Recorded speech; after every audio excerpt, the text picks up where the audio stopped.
Hi friends, welcome to வர்சினிமாஸ் kitchen. இன்றைக்கி நம்ம பாரம்பரியமான முறையில் வெண்ணெய் புட்டு எப்படி செய்யலான்ட்டு வாங்க வீடியோக்குள்ளே போய் பார்ப்போம்.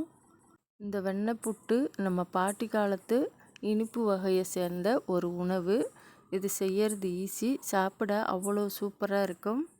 ஒரு கைப்பிடி கடலைப்பருப்பு, ஒரு கப்பு பச்சை பருப்பு ரெண்டையும் தண்ணி ஊற்றி ஊற வச்சுக்கலாம். 1.5 கப்பு வெல்லம் எடுத்து அதை சின்ன சின்ன பீசஸாக கட் பண்ணி அடுப்பில் வச்சு கரைச்சி வடிகட்ட போகிறோம். பருப்பை நல்லா களைஞ்சிட்டு ஒரு பாத்திரத்தில் எடுத்து குழையாமல் வேக வச்சு எடுத்துக்கோங்க. வெல்லத்தை சின்ன சின்ன பீசஸாக உடச்சி ஒரு பாத்திரத்தில் வச்சு கொஞ்சமாக தண்ணி ஊற்றி நல்லா கரைச்சி வடிகட்டிக்க போகிறோம், கட்டி இல்லாமல். வெண்ணெய் புட்டுக்கு வெல்லத்தில் மட்டும்தான் செஞ்சால் சூப்பராக இருக்கும். ஏன்னா நம்ம பாட்டி காலத்தில் வெல்லத்தில் மட்டும்தான் செய்வாங்க, அது ஆரோக்கியமானது கூட. பருப்பு கொஞ்சம் வெந்திருக்கு, பயிறு அரை பக்குவம் வெந்தால் போதும். பயிறு வெந்துக்கிட்டு இருக்கும்போதே 1 கப்பு புழுங்கல் அரிசியை 2 மணி நேரம் ஊற வச்சுருக்கேன். அதை நல்லா கழுவிட்டு மிக்ஸி ஜாரில் போட்டு நல்லா நைஸாக அரைச்சிக்க போகிறோம். நைஸாக தான் அரைக்கணும், கொரன்னு அரைக்கக்கூடாது. அரைச்சிட்டு இதில் 1/2 ஸ்பூன் அளவுக்கு உப்பு சேர்த்துக்கலாம். இந்த பதத்தில் நைஸாக அரைச்சிக்கணும்.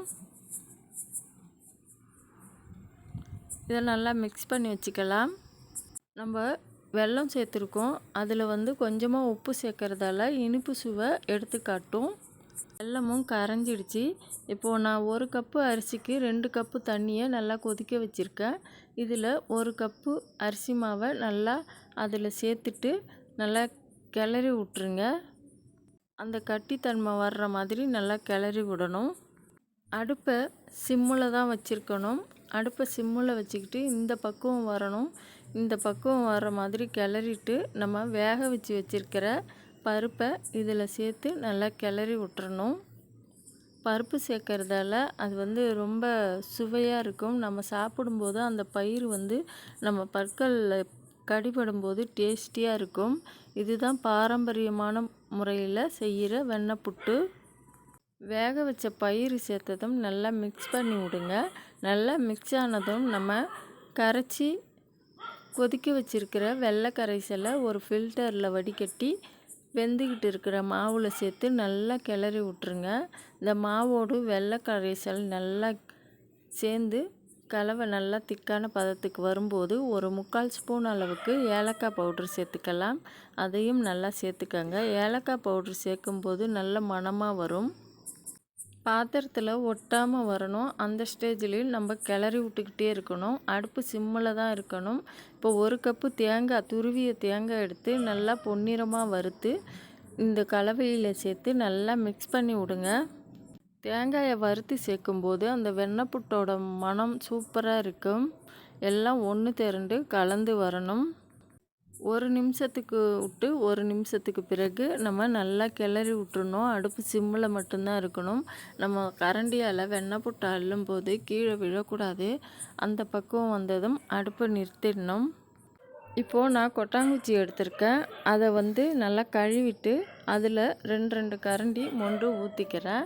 இதுதான் பாட்டி காலத்து முறைப்படி செய்கிற வெண்ணெய் புட்டு.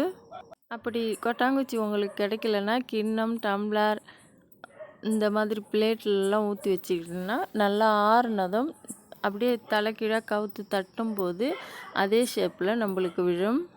பாரம்பரியமான முறையில் செய்கிற வெண்ணெய் புட்டை நீங்களும் உங்கள் வீட்டில் செஞ்சு பாருங்கள். ஒரு தடவை செஞ்சிங்கன்னா எல்லாருக்குமே பிடிக்கும். சில பேருக்கு தெரியாது, நிறைய பேருக்கு தெரியும். நான் இந்த மாதிரி சில்வர் கப்பில் ஊற்றி வச்சது தான் சீக்கிரம் ஆறி இருந்துச்சு. அதை மட்டும் தட்டி எடுத்துக்கிறேன். கொட்டாங்குச்சியில் ஊற்றினது ஆற லேட்டாகிடுச்சு, அதனால் நான் அதை காட்ட முடியல.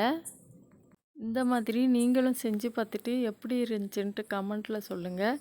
இந்த வீடியோ பிடிச்சிருந்தா உங்கள் ஃப்ரெண்டு, உங்கள் குடும்பத்தில் உள்ளவங்க எல்லாருக்குமே ஷேர் பண்ணுங்கள். எங்கள் சேனலை பார்க்குற எல்லாருக்குமே ரொம்ப ரொம்ப நன்றி. அந்த காலத்துலலாம் விசேஷம், பூஜைன்னா இந்த இனிப்பு வகை கட்டாயம் அந்த பூஜையில் கண்டிப்பாக இருக்கும். மறக்காமல் நீங்களும் செஞ்சு பாருங்கள். தேங்க்யூ, பாய்.